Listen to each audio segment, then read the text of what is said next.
Bago po tayo mag-discuss ng ating topic for tonight, kumanta muna tayo. You say this guy's in love with you. Yes, I'm in love. Say you're in love with this guy. If not, I'll just die. Ayan, buenas tardes mga amigos, mga amigas. Medyo nagpainit muna tayo ng lalamunan. No? Paminsan-minsan dapat kakanta-kanta tayo sa kabila ng mga maraming problemang nakikita natin, no? Na nakapalibot sa ating pamahalaan. So ngayon pag-usapan natin itong isang balita na kumakalat sa social media na kung saan si Bong Revilla raw ay nagsabi na ang mastermind dito sa flood control issue or mess ay ang mga Duterte. It's either si former President Digong Duterte o si Sara Duterte, si Vice President. At ito nga ay kumalat at ang lumalabas, may picture si Bong Revilla at may caption sa baba na sinasabing si Duterte ang mastermind dito sa flood control mess. At ang matindi pa nito, may logo siya doon sa photo, logo ng isang sikat na radio television station. So, upon verification, nalaman ko na hindi naman pala to totoong balita at lumalabas na fake news siya at marami na ding nag-validate na hindi siya totoong balita kundi isang fake news lamang upang siguro siraan ang kabilang kampo. At dito sa ating channel, tayong kakampihan dyan, no? Kapag tama yung balita natin at bigyan natin ng legal na explanation. Pero kung mali yung balita, wag natin pansinin at sabihin natin sa ating mga kababayan na isa siyang fake news. So, hindi kasi maganda yung mga ganitong mga pangyayari na may kumakalat na mga fake news at yung ibang tao naman natin na yung ba namang mamamayan, ng mga kasamahan natin ay naniniwala agad sa mga ganitong klaseng balita without first verifying and validating the news from the source, no, na nakalagay doon sa sa photo caption, no. So kung may nakalagay na pangalan ng istasyon doon, checkin niyo yung website ng television news network para malaman ninyo kung sa kanila talaga nanggaling yung ganong klaseng balita. But since ngayon sa kasalukuyang sitwasyon, since si Bong Revilla nga ay nakulong na at dating senador, ay maraming nagsasabi na may susunod pang mga incumbent senators kay Bong Revilla katulad ni na Jinggoy Estrada na nahaharap sa kasong plunder at malversation of public funds. Andiyan dyan si Joel Villanueva na may 3 kaso, magka-separate cases of malversation of public funds. At mahirap yung kay Joel Villanueva dahil 3 separate cases of malversation yung kanyang kinakaharap. At nandiyan dyan din si Chis Escudero, no, at potentially baka madamay din dito si Villar because he was formerly the Secretary of Department of Public Works during the time of Rodrigo Duterte. So, kung magpapatuloy yung investigation at mag-prosper at makulong yung mga incumbent senators na identified with the former administration, most likely in the event na mag-prosper yung itong impeachment complaint, kung may magpa-file, no, sa House of Representatives ngayon, pagdating ng February 6 or 7, pag yan nag-prosper sa House of Representatives at dinala sa impeachment trial court, after Sara is impeached, dadalhin niya sa impeachment trial court sa Senate, which will be converted into an impeachment court, definitely mabilis ang proseso. Kasi kung naipakulong mo yung mga yung mga senador na identified with the former administration, definitely it would be easier on the part of the administration na yung mga pro-administration senators na makonvict si Vice President Sara Duterte. Baka mamaya hindi ito maghalang 30 to 45 days yan, tapos yan. Pag ganyan na kontrolado na nila ang Senate, sila na yung majority talaga. At madaling makuha yung 2/3 votes sa Senado.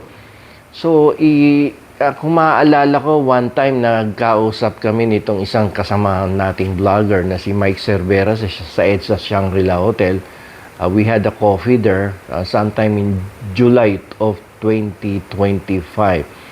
And ito ang topic namin, yung impeachment. Sabi ko nga sa kanya, sabi niya sa akin, it's very remote na magkaroon ng impeachment conviction kay BP Sara because of the fact na majority nga is parang identified kay Duterte. But I was telling him during that time na sabi ko, Mike, although pabiro, pero medyo nagkatotoo. Sabi ko sa kanya, Mike, ang maganda dyan is kung ako ang presidente, iisa-isahin ko yan, kakasuhan ko lahat yan. Uunahin ko yung talagang pinaka-loyalist nila dyan sa grupo. Pag hindi pa din natinag, susundan ko na isa, dalawa, tatlo, mga 5 hanggang 7 senador na identified with the Duterte administration, kakasuhan ko. Pag nakulong yan, sino pa boboto? Wala nang boboto. I do not know if Mike Cervera can recall that when we were having a coffee doon sa lobby ng EDSA Shangri-La at ngayon ko lang naalala, sabi ko parang sinabi ko kay Mike Cervera to noong July of 2025 at mukhang nagkakatotoo ngayon yung aking mga statement, no, while we were having coffee at EDSA Shangri-La.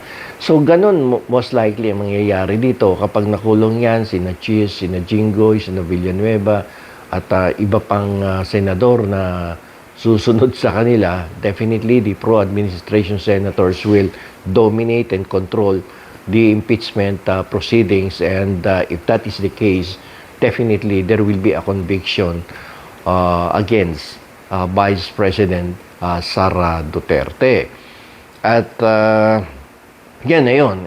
Yun ang gusto nila dyan kasi ang analysis kasi ng mga politiko is the fact na kung hindi makakakuha ng napakalakas na kandidato ang administrasyon, napakabigat talunin ni Vice President Sara Duterte, considering the fact na Visayas, Mindanao, baluarte nila yan eh.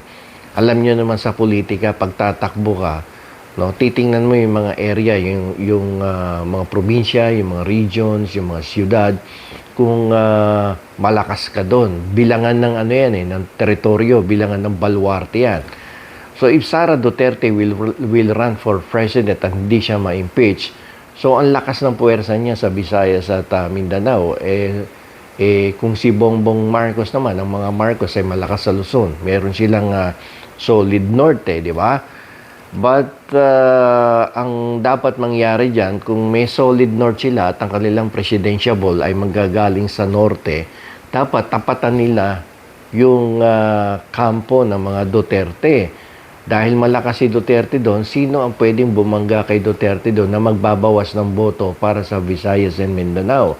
No, dapat tagaroon ng kukuhanin na politikong tatakbong vice president. Like for instance, if Bongbong Marcos will choose na si Irene Marcos to run for president, dapat ang vice president niya manggaling sa South, no, para bumalanse yung at makabawas ng boto doon kay Sara Duterte. Kasi kung maalala ninyo nung nakaraang senatorial elections, ang lakas na nga nila sa Mindanao. Ang nangyari doon, ang campaign nila hindi nag-focus doon sa bandang Mindanao, bandang Visayas. So nilampaso sila doon ng ibang kandidatong senador ng Duterte, kung maalala ninyo. Even Jimmy Bondoc pumapasok sa top 12, tsaka yung iba nilang kandidato. So dito number of winning candidates on the part of on the part of the administration. Kulang pa din 6-7 lang yata yung nanalo sa kanila. So hindi maganda actually yung performance because of the fact na nagkaroon ng neglect doon sa campaign sa bandang south. So dapat balance 'yan no? Kung ang presidente mo Luzon galing sa norte, dapat ang vice president mo sa south galing. Kasi bilangan ng baluarte 'yan.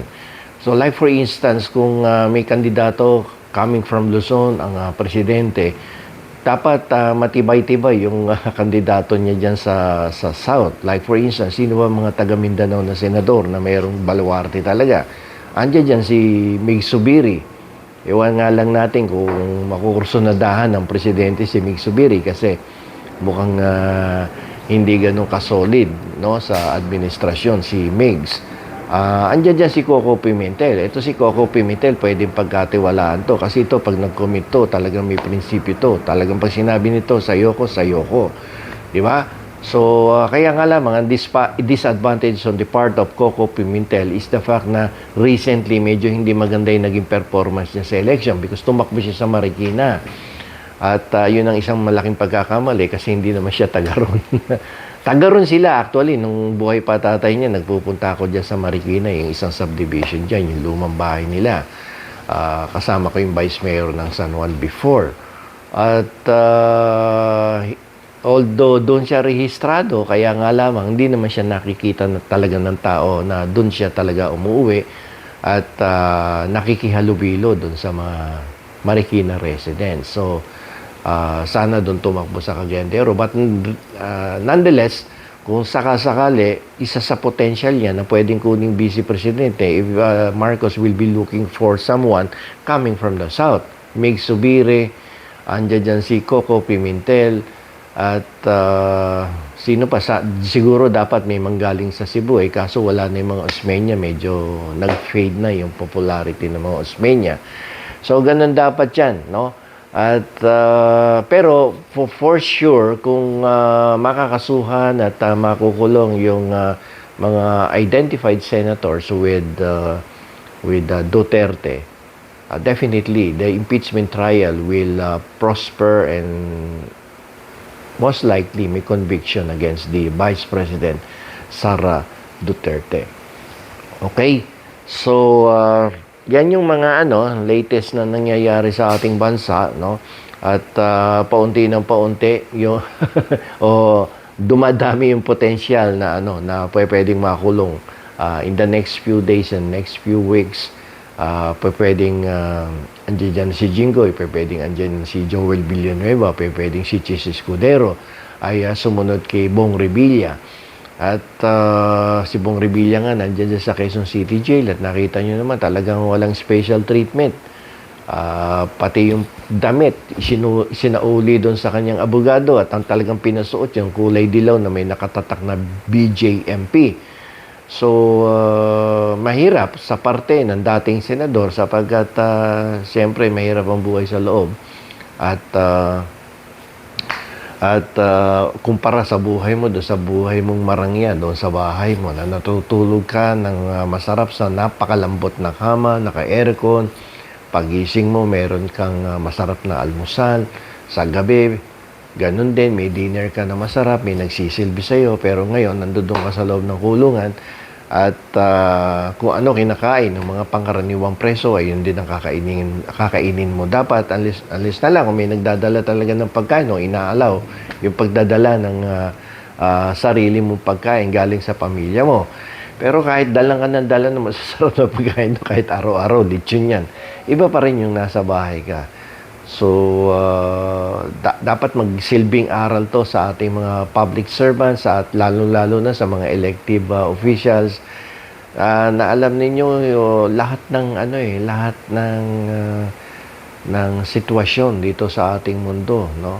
Lahat yan may hangganan Yung lalo na kung pinahiram ka lang ng kapangyarihan ng taong bayan, no? At para ikaw mamahala sa isang lungsod, para ikaw ay gumawa ng batas sa Kongreso, may hangganan yan At kaya iingatan dapat ng mga pinagkatiwalaan ng bayan ng mga public officials na abusuhin ang kanilang kapangyarihan.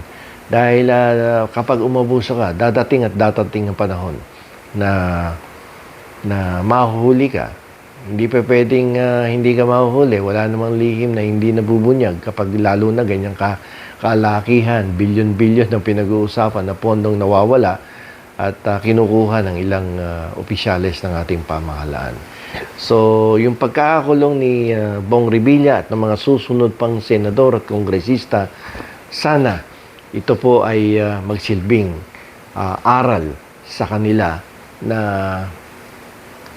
huwag gumawa ng masama habang nasa kapangyarihan. So, hanggang dito na lamang po. Ito po ang inyong lingkod, Attorney Rene Bueno.